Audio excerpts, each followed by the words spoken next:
Howdy, folks. It's Meandering Mike here in the Man Cave of Madness. It is before midnight, and we are going to do one of my segments called Hexagon Alley. That's where we go into the dark back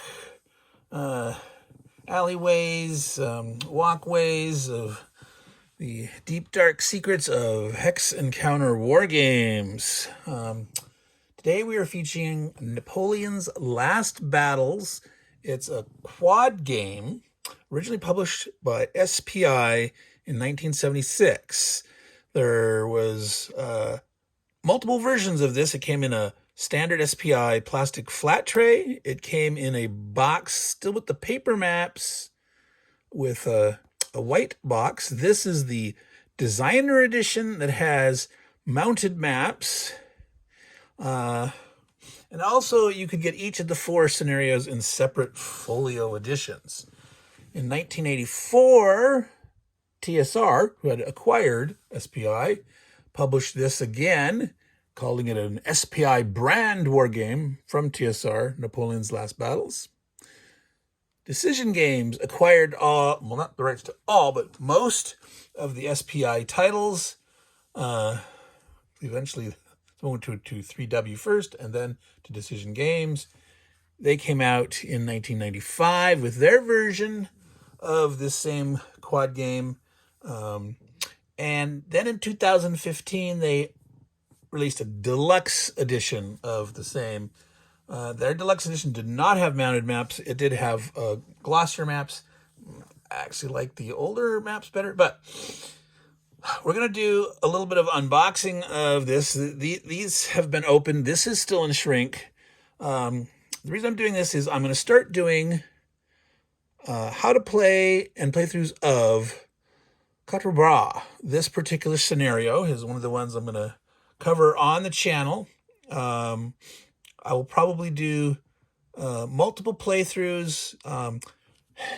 First with the SPI version, and I'm going to determine how many rules difference or changes there were in the various versions or not, seeing if there was optional rules or corrections issued. I believe that this one was 99% the same. This may have some changes, etc. But I will discover that and I'll play those. And then I will also do additional playthroughs of the Battle of Quatre using totally different game systems. So let's get started first with this sort of unboxing / discovery of old Hex Encounter war games, Napoleon's Last Battles. So we're going to start with this guy here. It is a big and heavy because it has these mounted maps. I'm going to zoom out and then in so you can read this. So it says 34 by 44 mounted terrain map. Well, it's actually 4 separate pieces of 17 by 22. So that's how you get 34 by 44. 400 die cut counters. Each game had 100 counters. There are standard games folders, rulebooks, and campaign rulebooks. So these 4 different scenarios in this game were designed to be played as a campaign or individually. Now, unfortunately, the order of these here, if you visualize them on a map, La Belle Alliance, which is the Battle of Waterloo, as called by the French Mont Saint-Jean. Waterloo is what the British call it. La Belle Alliance is the name of another small town. I believe the Prussians referred to the battle as this name. So look, if everyone knows it as Waterloo, right? So that is actually up in the northwest section. Quatre means 4 arms. It's a crossroads. Is down in the southwest. Ligny is in the southeast. And Wavre, I'm not sure exactly how to pronounce it, is up here, and it's a delaying act. So the Battle of Quatre and Ligny Ligny were fought in the first day, the French against the British, the French against the Prussians. Forces retreated, and then Napoleon engaged against the British here, but part of the Prussians here, the French under Marshal Grouchy, were supposed to engage and keep from doing. The Prussians made it over to join up at Waterloo, and Grouchy himself was not able to come and help. So that is the overall campaign. Let's open up this box. That's the brilliance of this design. By the way, this is a Kevin Zucker design. Okay, so the standard rules. Now, if you are familiar with the old school SPI quad game series called Napoleon at War, that was a set of 4 games that used the same combat system. This is 90% the same as that. There's a few modifications in that. And there's a couple of optional rules that are slightly different in this game, but for the most part is the same as that system. So this has the general rules, then the rules specific to the 4 scenarios: Ligny and Quatre, Wavre, and La Belle Alliance. Then there's the campaign rules, and here, as I was talking about, the layout, I'll bring that a little closer. So Quatre, Ligny, La Belle Alliance, or Waterloo, and Wavre. All right. The main difference mechanically between the campaign game and the individual battles is how command and control is done. In the individual scenarios, there is no command and control. Each side gets to move all of their forces on any given turn and can attack with, in fact, must attack with all of their forces that are engaged in combat on their turn.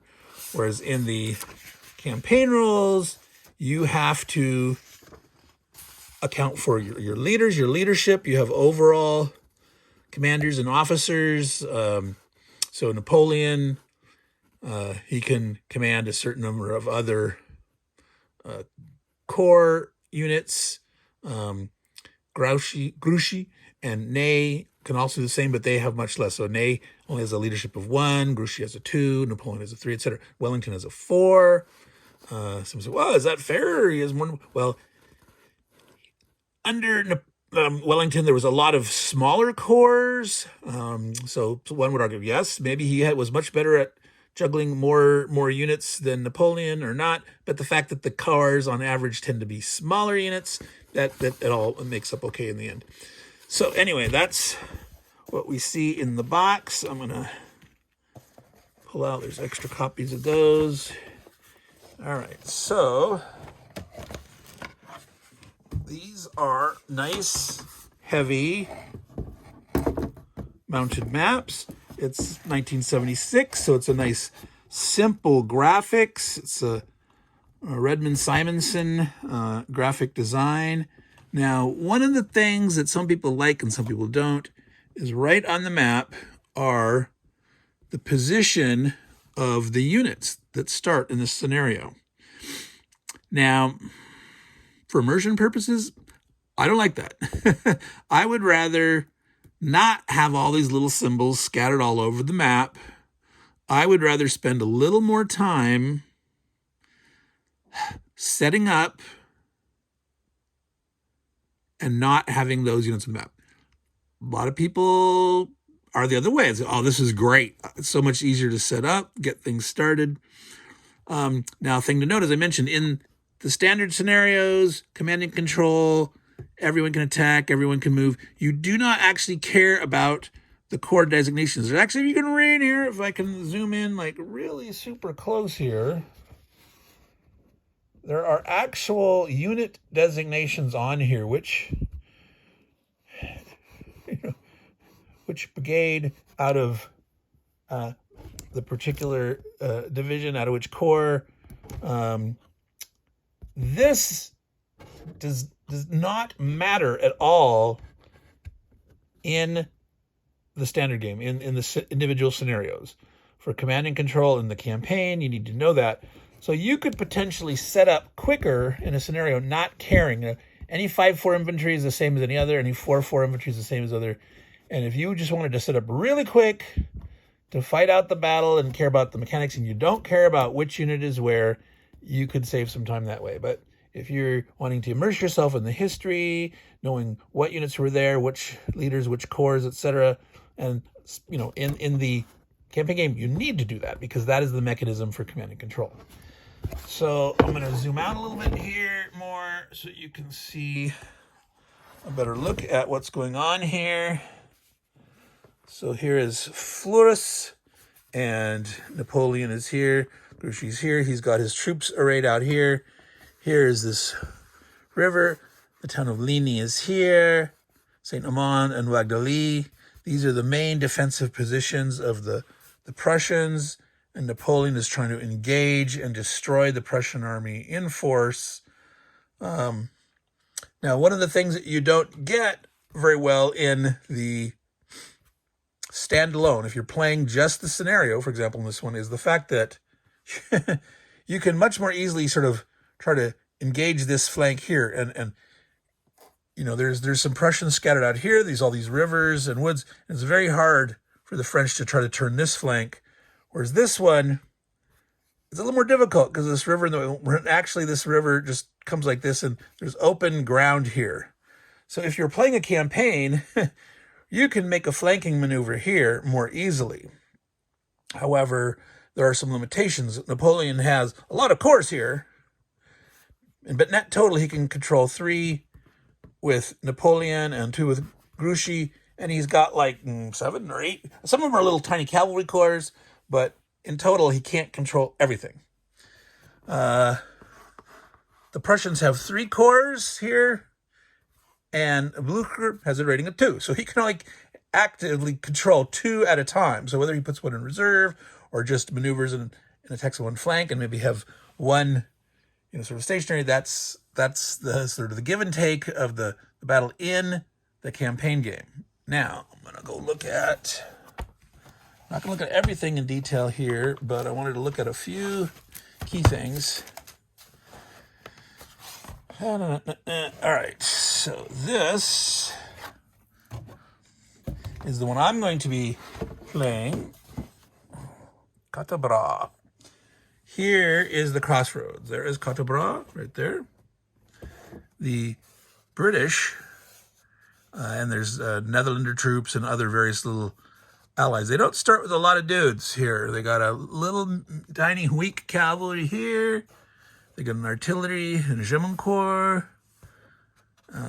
2 infantry here, and they start getting reinforcements coming on. The French have a fair amount of guys here. Now, there's a whole corps down here, first corps from D'Erlon. Now, in the individual scenario, these are optional. They're actually not recommended. D'Erlon spent the time marching over towards Napoleon and then march back. If they'd be able to come here, they might have been able to be helpful and capture this quicker. However, given the way this game is designed, with Ney only having 1 leadership rating, a whole extra corps doesn't actually help Ney that much. Later permutations of this system that Kevin Zucker went on to create in the Library of Napoleonic Battles, things are a lot different because you can try to maneuver individual divisions and brigades separately. And, it doesn't always work, but there's more. Whereas in this, you could always move all units, but you can only attack if your particular corps is in control. So anyway, these forces of Ney are needing to drive and try to take this crossroads. Ney is known as being very bold and courageous, just impetuous cavalry charges, but his judgment as a commander often was not very good. So this independent command here, one could say he really messed up and wasn't aggressive enough at the time that he should have been. And we were talking about that Ligny flank. See that little bit of, that's exactly what we're talking about. Wagnally was right here. So right off board here, this is where Napoleon is. And so the potential here is really in a campaign game, people could be trying to send a Prussian corps up this way. The French would try to like screen that and make sure that doesn't happen. The French want to attack; they want to come here, but potentially whether it's D'Erlon or some cavalry corps from here coming over and trying to link up. What you can do in the campaign game, shuffling your leaders around. Some people will take Grouchy, send him over here, send Ney over here, have Napoleon and Ney fight here, or maybe bring Napoleon right up the middle. And he's very frequently wanting to take the central lines. Like, I don't care if I'm surrounded, I'm going to attack from here, and that's a possibility. So anyway, we're getting way ahead of ourselves, but this is one of my favorite quick scenarios. This is why I'm going to start with this one and do a couple playthroughs using different systems. But obviously you want to see, well, where's Waterloo, right? All right, let me set this down here. Yeah, so in this game system, this folio is called La Belle Alliance. And again, that is right here. So here's the French. Here's the British. There's some very key chateaus here. Then in this game, they're brutal. They're brutal, tough defense. They're way overpowered in my mind. The Chateau Hougoumont and La Haye-Santé, or La Haye-Saint. I'm not sure exactly how to pronounce that correctly. I'll always make my stab at it. So the Prussians are off here. Wavre is over there, and the Prussians are trying to get guys off here. The French would also like to get guys off here, but it's up to the Prussians to try to do a delaying action, and eventually Blücher with Bülow's corps, the fresh 4th Corps manages to come in here and wreak havoc on the French flank. There's sort of some controversy about whether Napoleon actually lied to his troops, saying, "Oh, those blue guys over there, that's Grouchy," even though he knew that it was the Prussians coming because they both wore blue coats, hoping that the Guard could win the day and finish the battle. And then those blue-coated guys started shooting on the French, like, what the heck's going on? Is Grouchy turned-coated or what? So I don't know if how much that is a rumor or not, but that's something interesting to learn. So anyway, there's Waterloo. Brussels, that was the main main place where Napoleon was driving. So the British called this Waterloo. The French called it right there, Montjean, La Belle Alliance, I believe is what the Prussians called it. And there sat the French. All right, so that's Waterloo. I'm not going to show you the Wavre map for sake of moving along. All right, so I'm going to zoom out a little bit here. So here, example of the pieces, like these are the corps commanders, so used only in the campaign game. Here's all the French troops for Ligny. That's the total number of strength points, 44. These are two-sided units. Now, unlike what you might think, you don't take a step loss. You don't flip over the other side. When you are eliminated, you're removed from the game. If you get reorganized in the campaign game, you come back on this reduced strength side. In the scenarios, there is no regaining of stragglers. There's not really enough time. When you lose guys, you lose guys.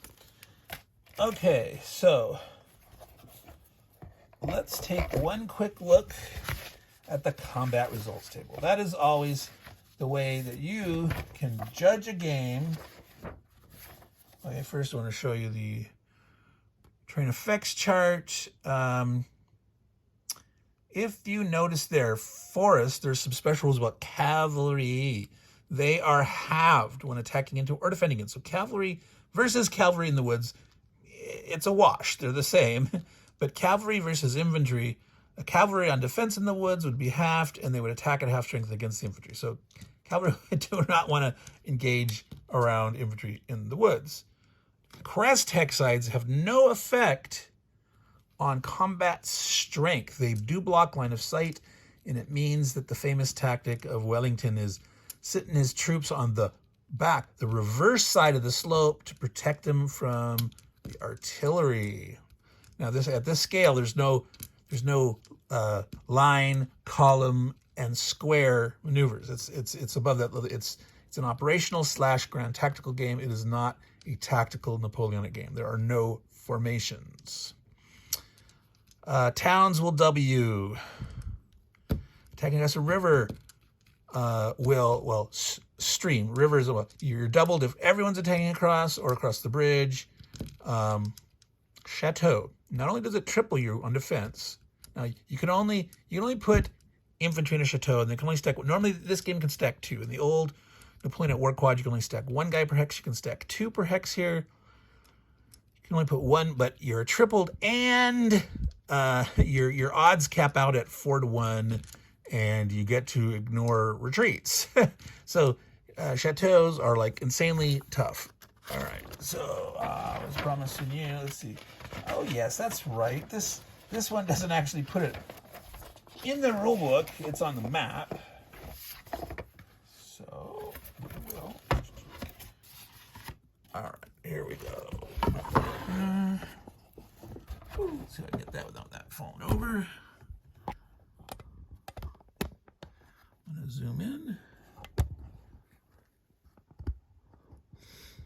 All right, so what you see here, look at that, 1-to-1 odds. So it's a typical combat ratio. You attack enemies next to you.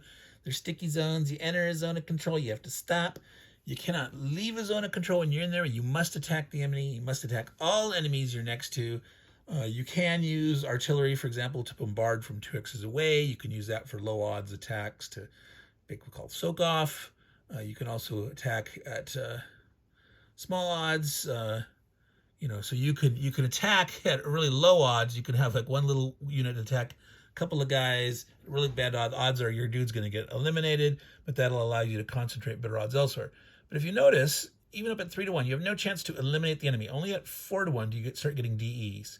2 Ds at 5-to-1, 3 Ds at 6-to-1. There's exchanges started at 4-to-1. 1 or 2 or 2. This is a very, what they call, relatively bloodless. However, at 3-to-1 odds, you have a 5-6 chance of retreating the enemy. The way you kill units in this game mostly is to surround them. Now, what that means usually is the enemy's not leaving his flanks totally exposed. Usually, you have to come up and push them around such that you can get multiple retreats, force guys retreat, you advance, and surround units and kill them. So if you're in a situation where you can push back one unit in advance and now have surrounded a dude, that's what you look for in the front. If he's got a solid front wall in front of you of guys where you have to push back 2 dudes to then surround, that means you have to succeed 3 times in a row. And even if you had 3-to-1 odds, you have to not roll a 6, not roll a 6, not roll a 6, and you might not be able to muster 3-to-1 odds in all cases. So that's where the tactical judgment comes into play. How to decide where to attack, which units when, how to risk. And if you attack the guy, push him back, advance your unit, and then you fail to, push the other guys back, and then you'll have your neck out there, and they might be able to counterattack and destroy you. Now, they might have a big, strong unit there, and maybe they'll fail, and they'll have to retreat, and that can cause nice disorder in their line, and then you try to exploit that. So that's all part of the tactics, but key thing to note, relatively bloodless. 1-to-1 is true even odds. 3 chances of a defender retreat, 3 of an attack retreat. You cannot lose anything attacking until way down at 1-to-3 odds. So even if you're attacking at 1-to-2, you still have a 1/3 chance of making someone retreat, and only you have a 2/3 chance of you retreating. But just the straight up fighting is relatively safe. All right, so that is my examination. It's 25 minutes. We're going to take a quick look at these other guys here. I have not opened up my copy of, let's zoom out so we can see. There we are. Napoleon's Last Battles. I've heard that it is mostly the same. Now, I do know that for some games that TSR reprinted quote-unquote SPI brand war games, like they redid the maps. Oh, thank goodness they did not. And they did some crazy, like pastel pink, color. Okay, so these are identical to the original. These are, this is on paper. It's not on. There is what. So we didn't show you Wavre before. I'm already I'm out. Here's this big river. Here's Wavre. Here's Wavre. Basically, this is to Waterloo, Mont-Saint-Jean, the Belle Alliance. This is where the Prussians want to early on exit guys from the map to get over there to help. They want to prevent the French from exiting guys between here. They got to hold off the French as long as they can. If Prussians have too many units left on the map at the end, those are all counted as victory points for the French. So the Prussians need to exit guys off the map. Only the early ones will give them points, but the later ones, if they don't exit them, will give the French points. So it's a delaying game, a rearguard action that's actually quite tense in not in the action. There's not necessarily a lot of fighting, but in the point scoring mechanism and how much delaying, how much sacrifice one leaves behind, how much one tries to scoot. It is quite an interesting scenario. A lot of people do not like this one at all. They rate this as the lowest. I still find it fascinating myself. So they actually have these on the same. They have, instead of having two separate 11 by 17s, they're together. The original folios were four separate paper maps. So if you wanted to play this as a campaign, you would need to cut these and overlap them, or just put up with the gap and realize that, like, this square is really this square, right? And if you're here, you're also here. And if you're here, you're also here, right? So some people might like that instead of cutting them off and matching them up. I don't know. So let me see if they change the counters. Now, okay, so you can see that. There's a little gloss to it. I like the matte counters of the original, personally.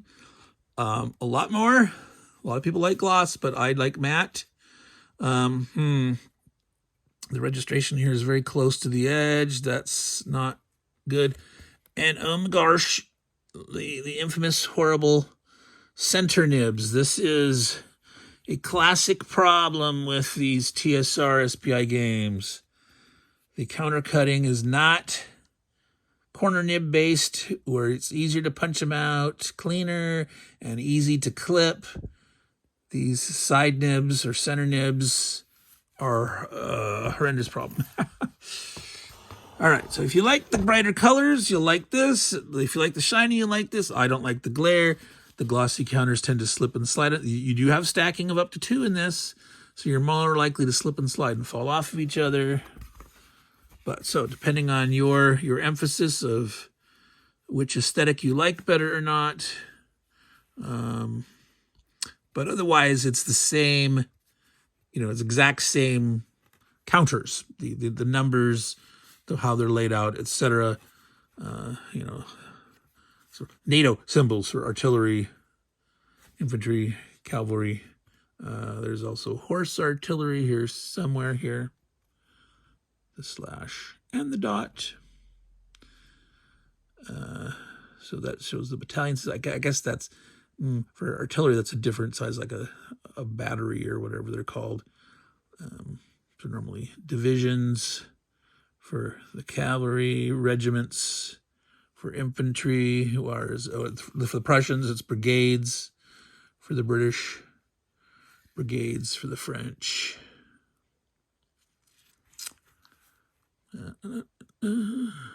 Alrighty. So the rule book right, they put a new face on it. It's a case system. It looks, as far as I can tell, it's the same graphics. It's all black and white though. There was actually a little bit of color in the, at least in the designer edition one. That's nice for they have a copy of the counter manifest. It's not in color.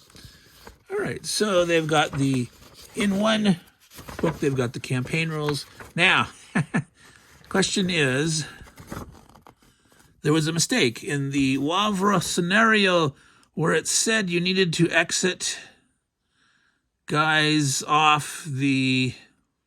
Yep, they left a mistake in there. No, you do not get points for exiting off the eastern map over to the west. You got to go towards Wellington. Exiting towards Wellington is how you get points, not the eastern. So they never even fixed the error. So, oh well. Now this did come with a tray. Yay! So there you go, a tray, which for 400 counters, no problem, easy peasy, lemon squeezy. All right, so this is basically just an extra copy. It appears they changed nothing. I'll have to. Well, that's new. That little strategy chart one pager there. I think that's new. But the campaign notes, supply, yeah, that looks all the same. All right, there were some definite problems with this campaign system where you could do some things that didn't make sense. The Prussians could abandon their position early, sacrifice little guys, start running back to reorganize units early, and there's no way the Prussians would have done that historically. There's just no way. And plus, a lot of the smaller, the little Landwehr units, they would have like totally lost their morale if they were being left behind, sacrificial, like whole segments would have like deserted. It's just nuts. So there's been some proposals for not to game the system so bad and not do stupid things as the Prussians. That's just ridiculously ridiculous. So I'm going to do a quick look at the Decision Games version. I know they did new maps, and the maps look pretty nice. They're by Joseph Youst. He is a pretty good graphic designer and map maker. He has done tons and tons of different games over the years. Now, one of the things that they did with this is they did the two together, but they actually stitched it together. So there's not that seam down the middle between the two maps, which, yeah, the TSR approach, we don't, hey, you put it all in one big paper map, but you didn't put them together. So it's like, wow, this way you can actually play. This is day 3. There was overall the Waterloo campaign was 3 days. Quatre and Ligny happened. What was it? The 15th and then the 17th? No, the 18th and 16th. So the 16th, June 16th, 1815, and then the 17th was a day of maneuver. And then the 18th kicked in, and that's when Waterloo / La Belle Alliance / Mont Saint-Jean was happening. The Prussians are over here and immediately trying to get guys over. Bülow's 4th Corps comes on here and tries to make a beeline over a certain amount of these, but they can't send everything or the French will also get units off the map. So they've got to try to stop the French here. So this is an interesting scenario. Most of the time people just play Waterloo, or they'll play Quatre or Ligny. It's always tempting to say Ligny, but it's Ligny or Ligny. I'm not sure exactly what the thing is. It's not exact. It's French. It's Belgian, so it's like Belgian French. It's all right. Here is All right, so here, there is Quatre. There's Ligny, Fleurs. There's Napoleon and Grouchy, as we saw him before. Let's see, where is Ney? Here's the sub-officers. I'm not seeing him. Ney's on there somewhere. Good Lord, where are you, Ney? There's Dearlon, who again shouldn't be used in the single scenario if you're just playing this. Here's what I was talking about. Wagnally, here's this this flank that easily the French can try to start coming around, work around, get behind the river, get behind this ridge, do stuff. And if you're just playing this scenario, if you don't allow, this is where the other map was cut off here, you should allow them to go around. Because, yeah, they easily could have flanked there.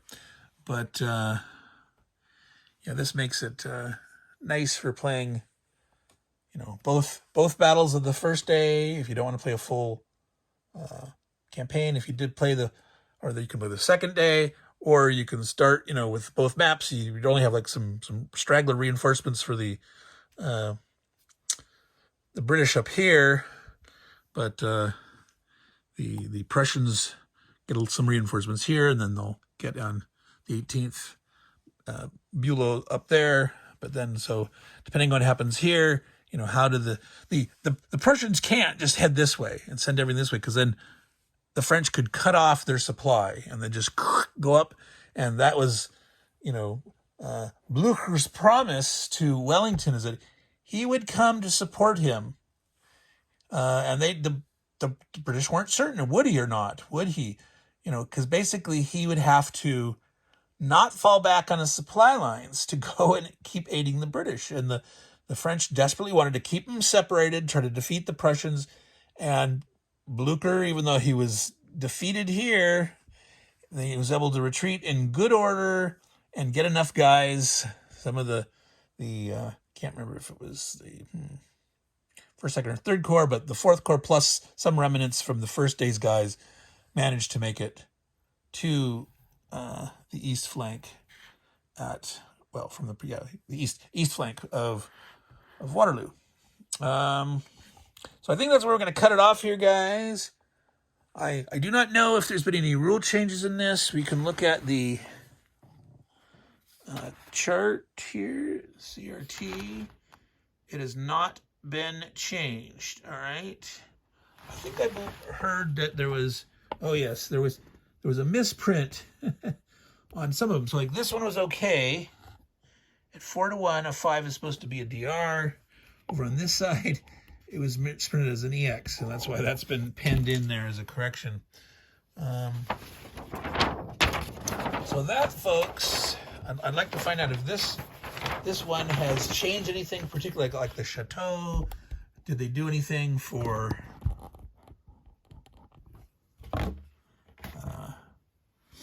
command and control campaign versus otherwise? Decision Games is notorious for coming out with new versions and sometimes making them worse. Some people would say often making them worse, typically making them worse.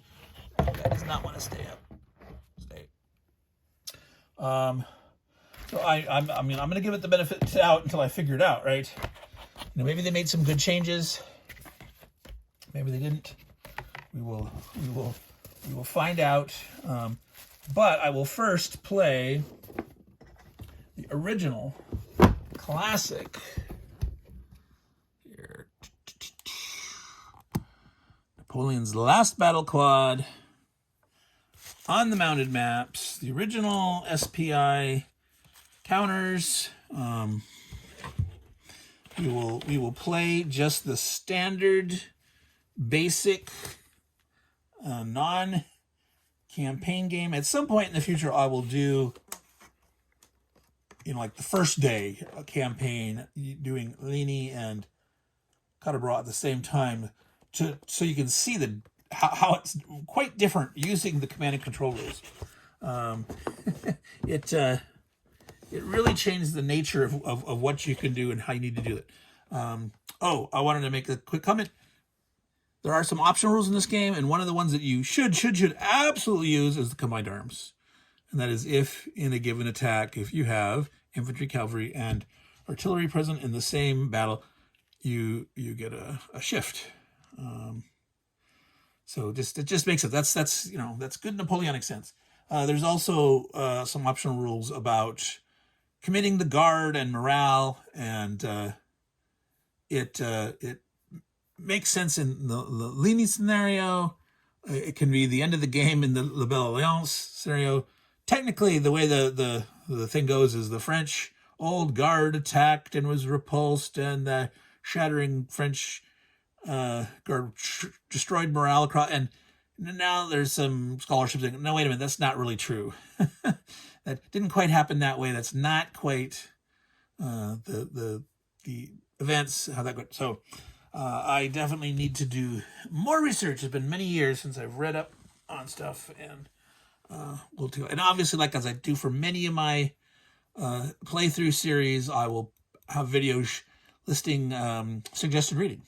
So we will get to that. So this has been Napoleon's Last Battles Hexagon Alley series, looking at the old Hex Encounter war games.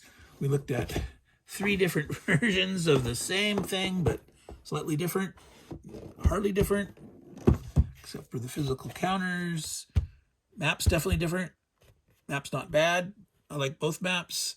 I have yet to see in here, though. I don't remember if I even looked at the counters. Anyway, we'll take a peek later when I actually play that one also. If there are rules differences, if there are any rules differences in here, I will definitely play this version also. But coming soon, Quatre, how to play, which will be relatively short because the system is relatively easy. And then we'll start a playthrough, which could be relatively short because this is a very short scenario. There's only like about 8 turns, roughly, I think, and there's not a ton of units. So, coming soon here. So, we're at 42 minutes. This is way longer than I expected, but we went all over the place talking about this and that and the other thing. So, Meandering Mike, Man Cave of Madness, still before midnight, thank goodness, but meandering all over the place. So, all you good folks out there, take care and ciao.